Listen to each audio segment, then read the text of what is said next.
The opinions expressed by the host and guests in this show are not necessarily the views of Children's Health Defense.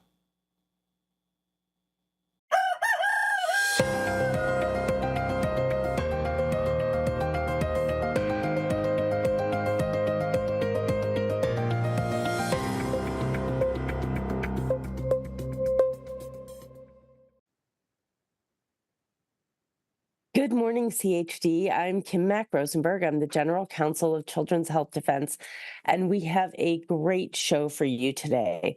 We have with me this morning Ray Flores and Sasha Latipova to discuss Children's Health Defense's petition to the FDA, the Food and Drug Administration, to revoke COVID vaccine licensure.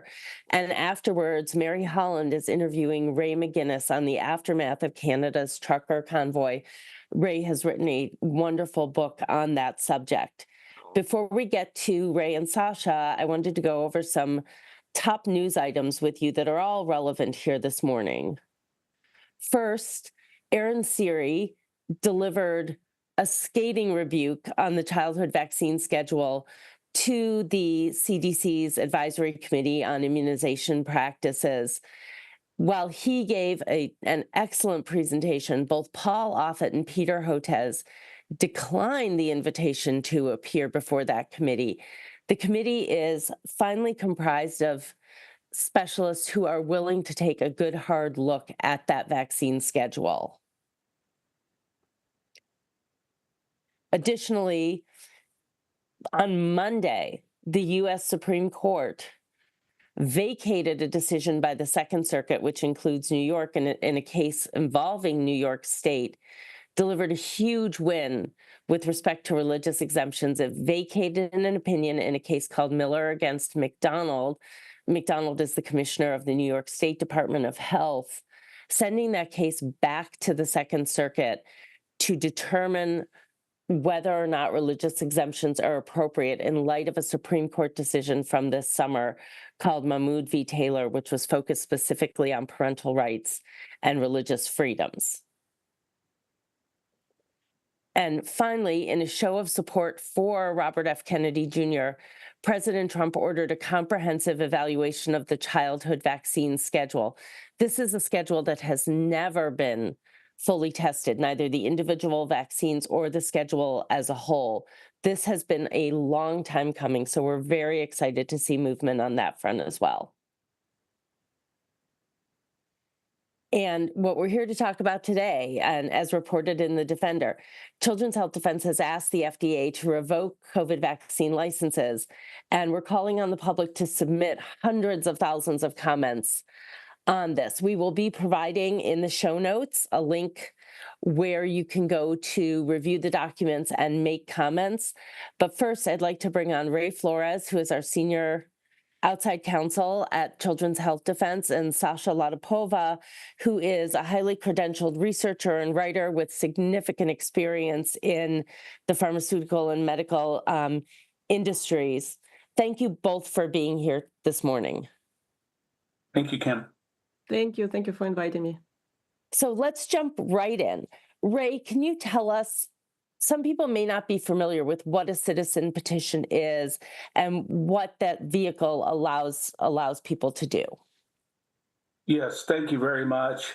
It is a formal petition to the FDA, and it's different than a grassroots petition or a petition to put something on the ballot that you just sign. You are able to express comments in detail and attach up to 200 megabytes of studies and supporting information from your position that, as long as it's in 10 megabyte chunks, that the FDA has to consider. So it's kind of like a Substack on steroids. You can just voice your support as well if you want to. The whole idea is that the FDA must respond in 180 days. So it's like a court case in a way, except the beauty is that the people get to chime in as well.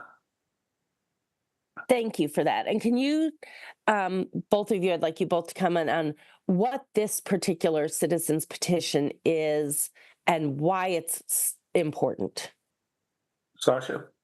Well, yes. So this petition is important because it's the first one that I'm aware of, where it's very comprehensively reviewing the biologics licensing application standard and showing that none of it was met by these mRNA shots by Pfizer and Moderna. And we're also uncovered the we're calling them mislabeled and misbranded, and we would like FDA to come to the same conclusion because these products were never previously approved on the market for anything, and they went on the market under non-investigational pathway, EUA. And then in 2021, Peter Marks, then head of CBER at FDA, simply mislabeled them. He called them BLA when these products have never met BLA standards, not even a single BLA standard. And this petition outlines why. And also our focus, unlike other arguments that have been submitted over the years, we're not arguing anything about science or safety or efficacy. We're simply pointing at the standards and the boxes that need to be checked by the manufacturer to achieve the BLA compliance. And our petition states that these standards have not been met at all, not even minimally. So I think that there are a lot of individuals out there who don't understand the difference between EUA and licensure by the FDA. Ray, can you comment on what those differences are and why it's critically important to understand the differences? Well, the PrEP Act authorizes emergency use authorization products to be rushed into the marketplace during a quote unquote emergency or a pandemic. And they skip all the safety standards that are required for a labeling of a licensed item.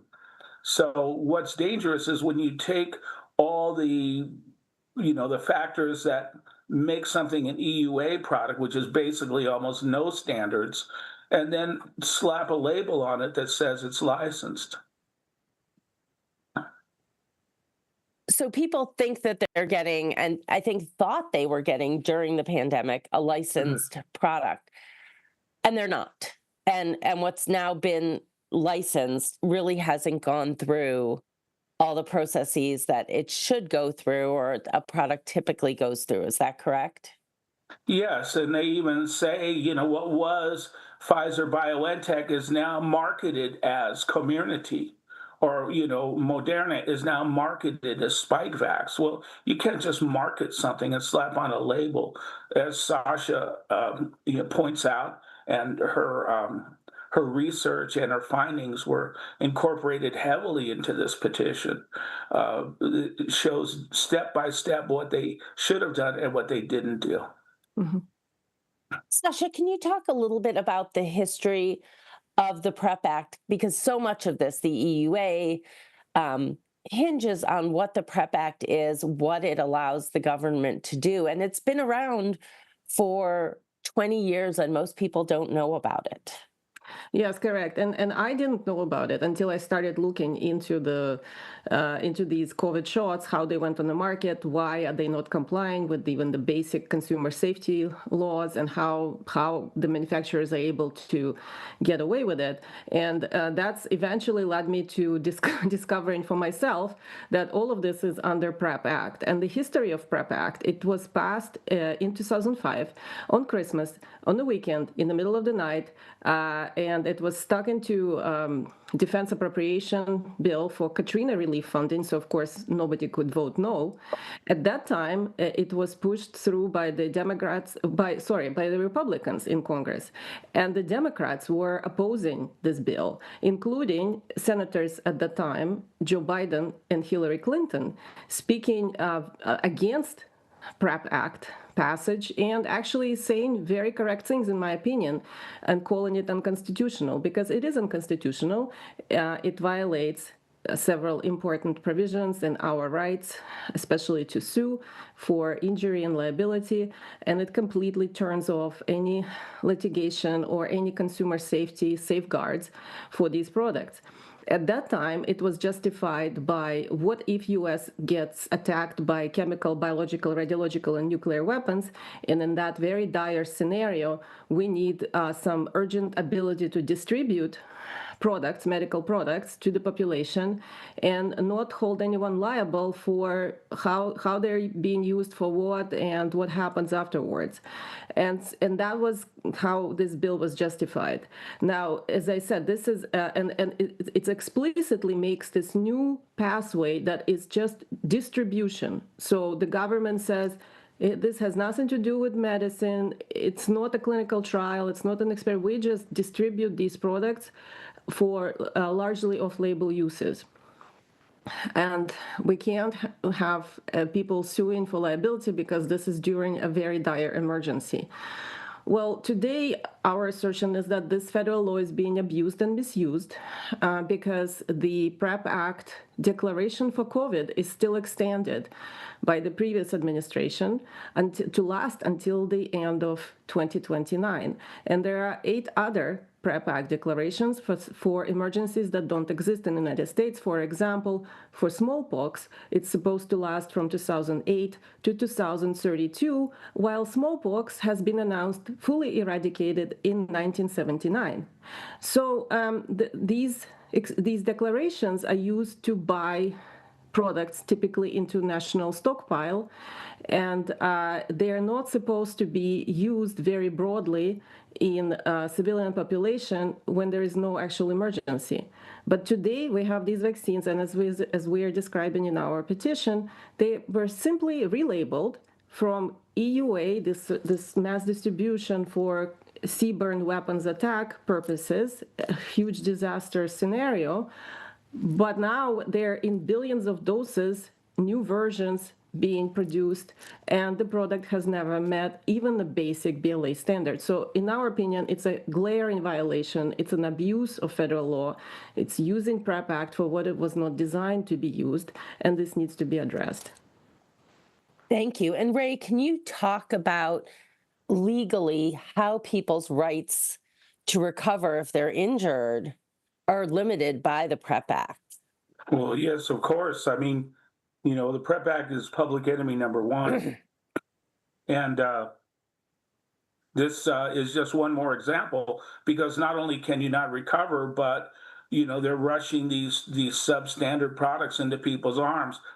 You have to file what they call under the CSIP program, the Countermeasures Injury Compensation Program.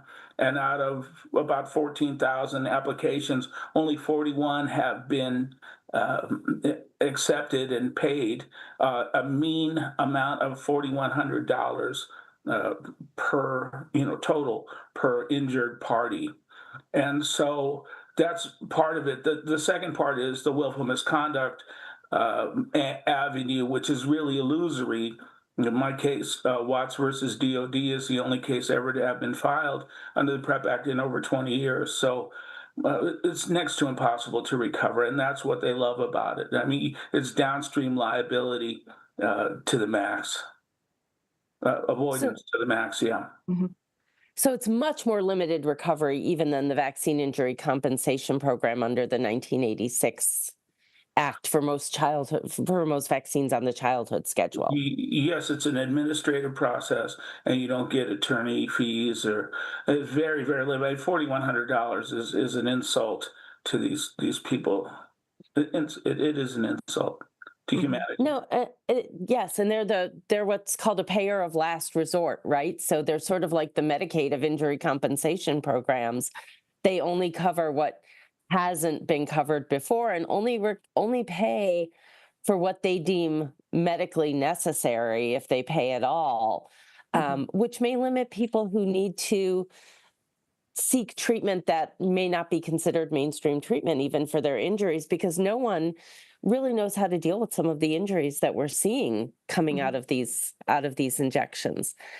Now, some people may say, okay, COVID is over.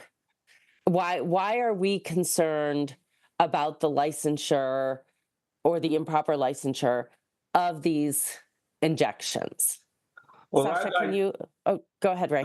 Right. I'd like to, first of all, give a black eye to the former administration for having approved these items without having met the standards, having them jump tracks. And then the second thing, too, is that since the mRNA technology is still out there, and there's new pandemics on the horizon, we can't allow them to just keep doing this without calling them out on it.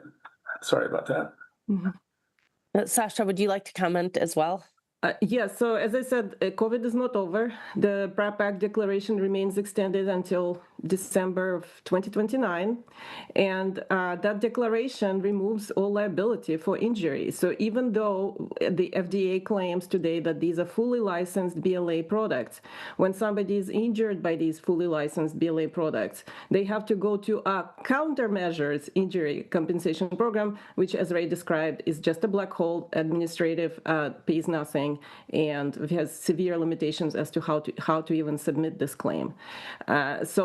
For purposes of marketing, they're BLA licensed. For purposes when it actually matters to somebody, it turns out they're countermeasures. And countermeasures are the only EUA. There is no other EUA. EUA equals countermeasures. So if somebody says you have to go to a countermeasures injury compensation program, that means that the governing law for these shots, no matter what FDA says about them, is EUA, PrEP Act law. And so they are EUA. And these are EUAs in disguise, which Peter Marks just slapped a label on saying it's BLA, but it has never met a standard.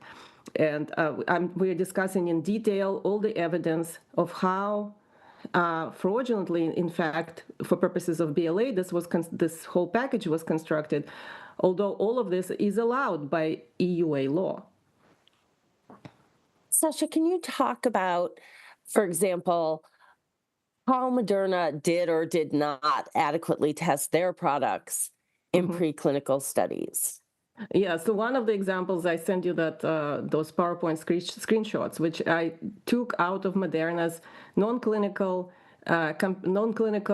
data package, which was submitted, and FDA claimed they used it for full BLA licensure.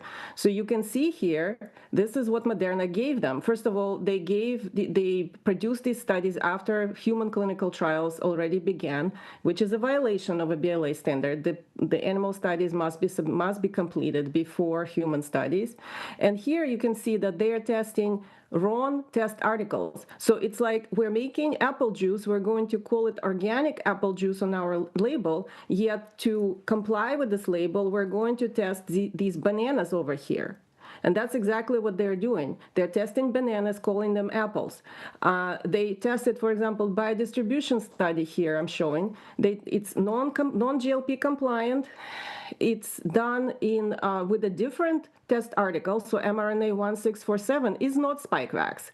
That one is mRNA 1273. So they're testing completely different product and also testing it only in male rats, while the Spikevax is marketed to pregnant women and girls and women in general. So there are 3 violations of BLA standard, or just in that one study alone. And then the rest of the package, I'm also highlighting, it's either non-GLP studies or studies, sometimes GLP, but with incorrect test article. They like switch like that all the time.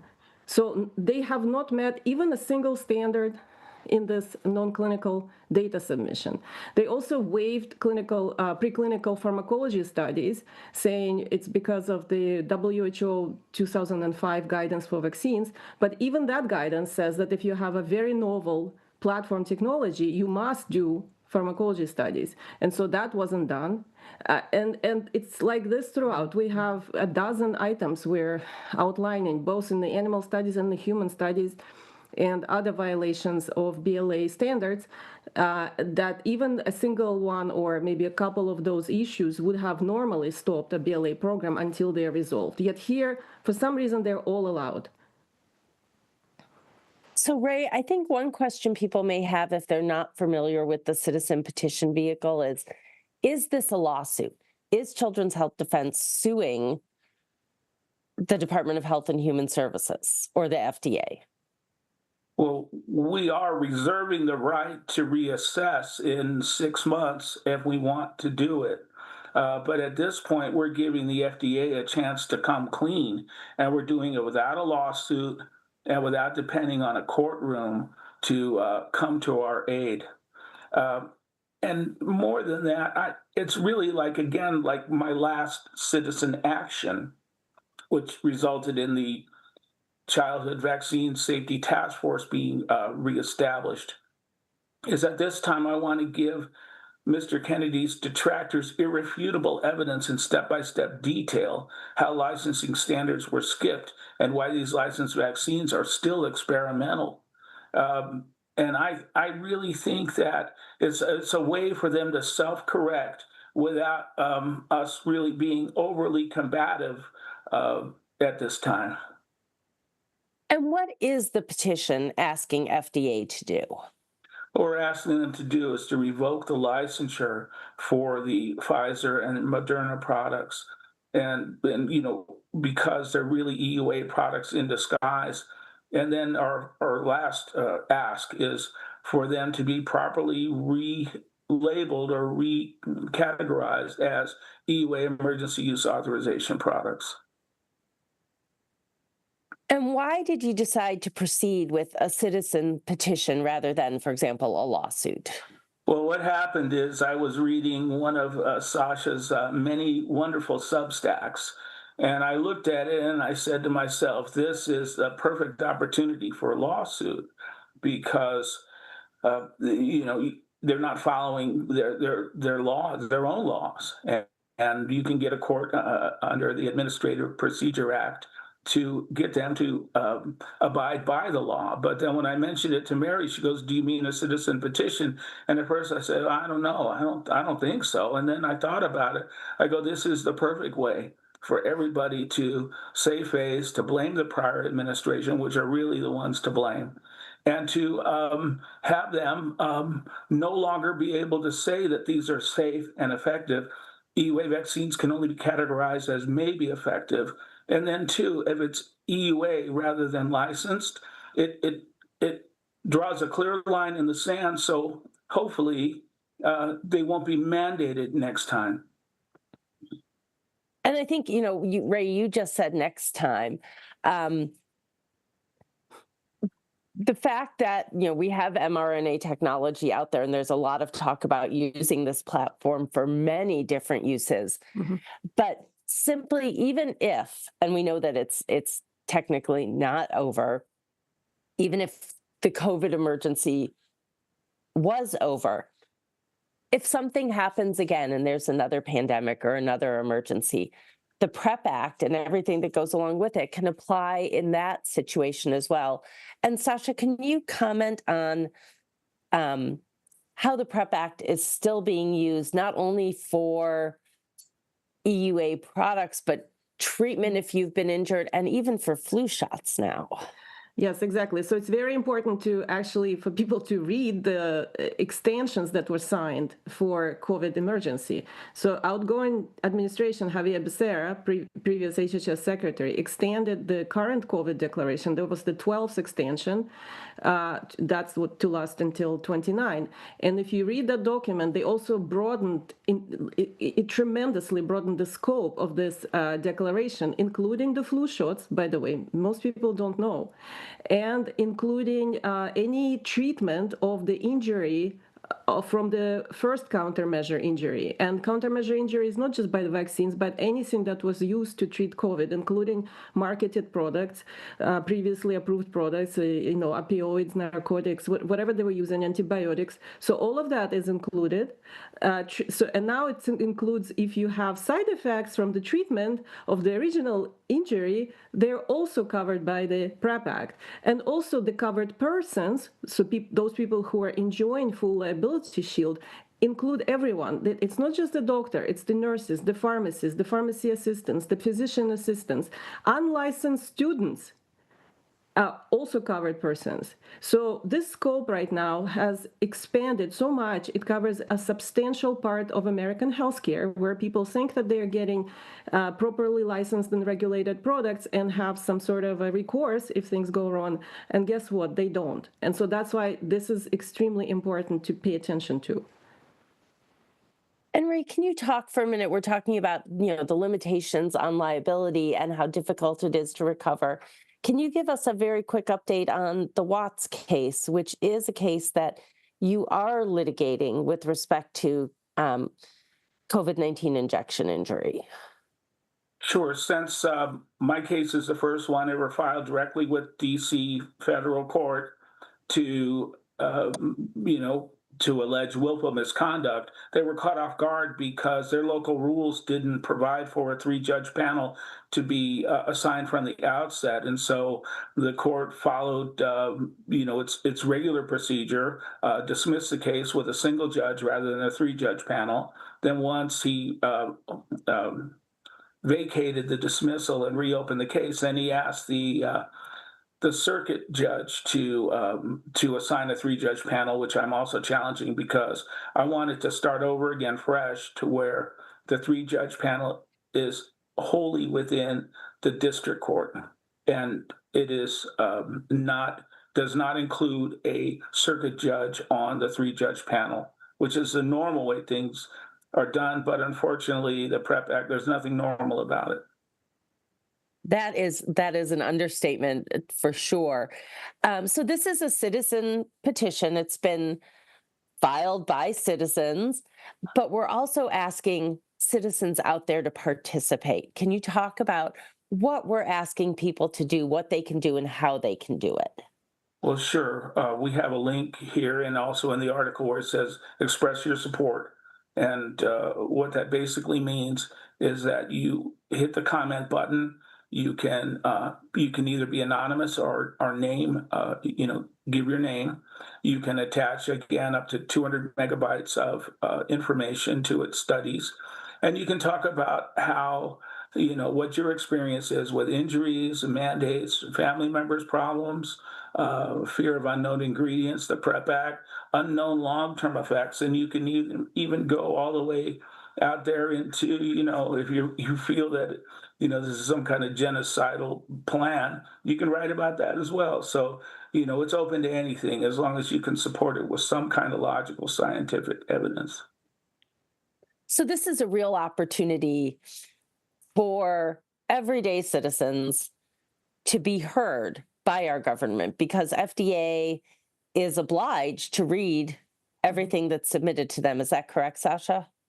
Yes, correct. I just published an article about this also this morning to my subscribers on Substack, and I urge everyone to do what Ray described. Go to the comment page, submit a comment. There are instructions there how to submit a good comment. You can just say, I support this petition, or you can be much more extensive and submit your story, or maybe your scientific research or your data research. This is the opportunity for everyone to participate. We have many citizen researchers like myself who were energized by what was happening to us, by the injustice that has been transpiring, and we want to make this right, and we want to urge the FDA to correct this. Thank you both for being here this morning. We're out of time. I think this was a great discussion, and I encourage everyone who's watching this to go to that petition, submit a comment, share it with your friends and family so that other people can learn about it and submit comments. I think this is an important opportunity for everyone out there to have a voice about this technology and to learn and understand more about why what FDA did was improper. So thank you both